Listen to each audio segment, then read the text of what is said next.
Piazza del Popolo was originally designed by Dominique Fontana.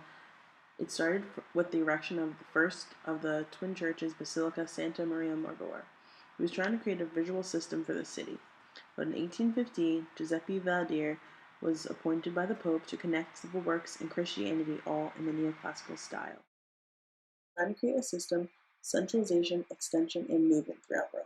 This was done at the square by making it a pedestrian square, changing the orientation of the twin churches to better fit people. Piazza del Popolo is located in the neighborhood Campo Marzo in North Roma. It is an urban pedestrian-only square with vegetation and streets around the edges.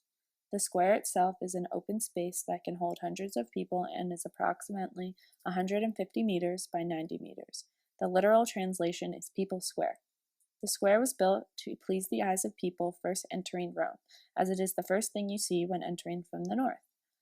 The square holds the Egyptian obelisk Flamina at the center, two fountains, Del Obelisco and Del Nutuna, at each end.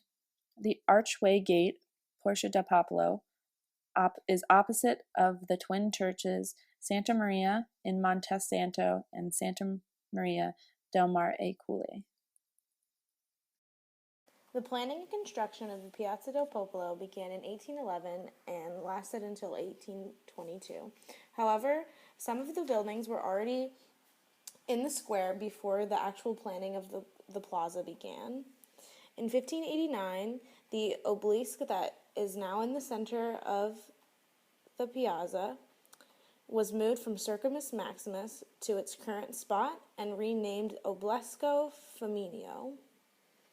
The Santa Maria in Monte Santo was built from 1662 to 1675, and the Santa Maria del Mar Colle was built from 1675 to 79. As they're placed next to each other, they are called the twin churches.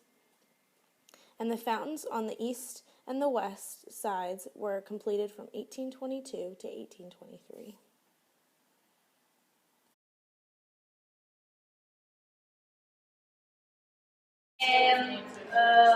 The new year, all in place of It's one of the most important places of Rome during the festivity, like Capodanno, the last day of the year. When I first heard the name of our site, I automatically thought it had something to do with the Pope.